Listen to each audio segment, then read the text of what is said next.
Hey folks, I'm currently in Oregon, having just this morning given a presentation about STIR/SHAKEN to the Oregon Telecom Association conference, and I figured I'd record that same presentation for you so that others can get the benefit of that content. I'm splitting it up into multiple parts because it was kind of long, and I think people might appreciate shorter videos rather than one single hour-long video.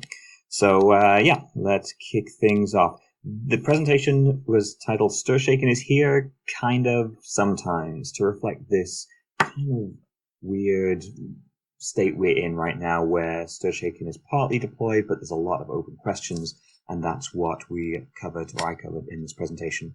This first segment that we're going to do is about the story so far, so view it as a general recap and bringing it up to speed for those of you who need a catch-up on everything that's happened to date.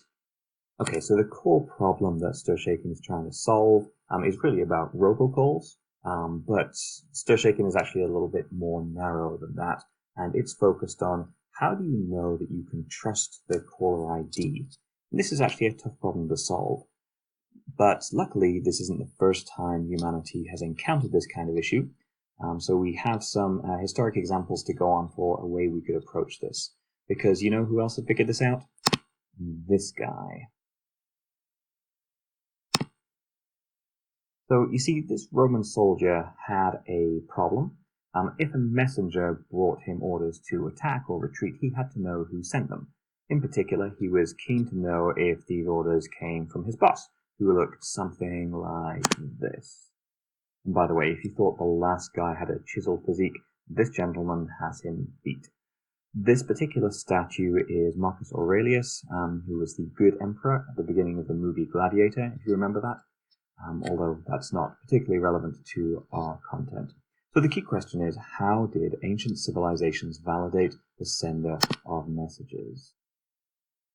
And it was actually fairly straightforward. When the letter was written, the commander would seal it with hot wax, then stamp the wax with his official seal.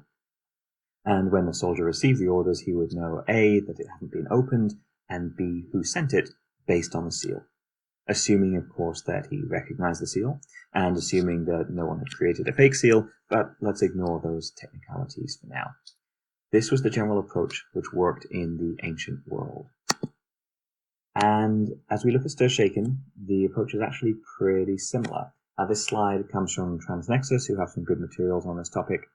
And you can see the originating service provider here receives the call from the caller, the subscriber, and they use an authentication service to create the seal, the STIR/SHAKEN passport, and they put that inside the message. It's part of the message in the SIP identity header. And they do that using a certificate, which is a unique seal, identifying them as the originating service provider.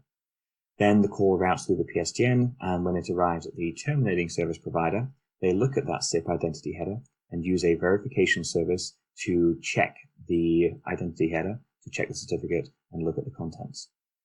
Now, in the Roman soldier example, that's just the soldier himself looking at the seal and recognizing it.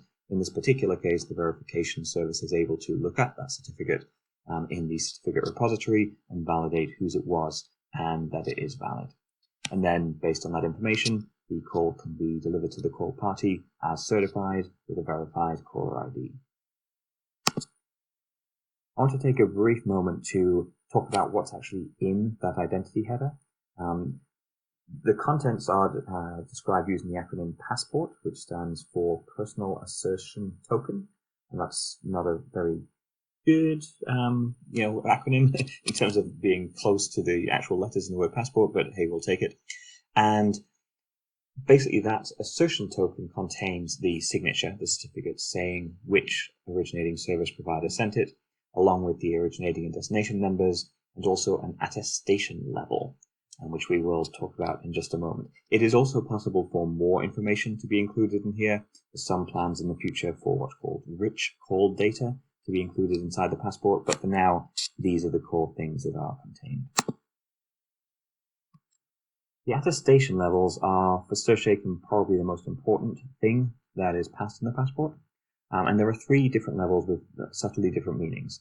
The first one, attestation A, or full attestation, means that the service provider has authenticated the calling party and the calling number, so they know that this caller is authorized to use this number. And that's going to be the case for most calls from wireline subscribers on your switch. You know who they are, you gave them the number, and so you can be confident that they are who they say they are. Attestation B is a little bit weaker, but still not unusual. So in this case, you know who placed the call, but you can't verify that the number is a number they're able to use. And typically, a valid scenario for this might be if you had a business that maybe had a toll-free number that they'd gotten from a different provider, and they were using that as their caller ID on calls through you, or if they had multiple PBXs with multiple sets of DIDs from different providers, and they were routing calls from a DID owned by a different provider through your network for failover, redundancy, etc. That's perfectly valid, but you couldn't attest that the calling number was valid because you don't know that for sure. And then the final attestation level is C, which is gateway attestation.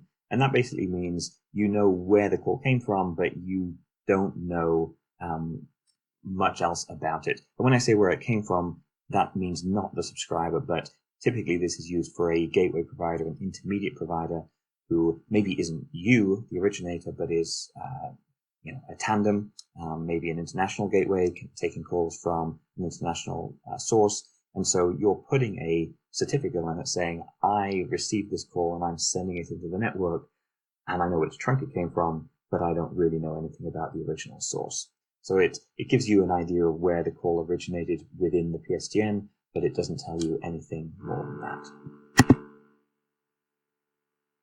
So next up, I'm going to just kind of catch us up on the story so far, from up to the first deadline, which is June 30th, 2021. So this all starts, well, I'm sure this all really starts years and years ago, but in terms of actual legislation, this all starts on June 30th, 2019, when President Trump signed the Cologne-Thun Traced Act. And it had obviously a bunch of requirements. It was more than 2 bullets long, but the core things that we had to take away from it were, first, it defined June 30th, 2021 as the deadline to implement stir, shake, and VoIP VoIP calls. And for TDM, it required us to take reasonable measures to implement an effective call authentication framework, whatever that means. As a brief aside, 2019 feels kind of like a lifetime ago. And when I gave this talk to the folks here in Oregon, I was just musing on these past 3 years and what we've gone through during that time. And I showed this image, which is supposedly of the 4 horsemen of the apocalypse. And in case you are not an eschatological theologian, you may not remember that the 4 horsemen are plague, war, famine, and death. And I don't think we've had a famine here in the United States yet, but we have checked all the other boxes. So, yeah, I'm glad that things are starting to look up, at least in the plague side of things. And things are starting to get a little bit more back to normal.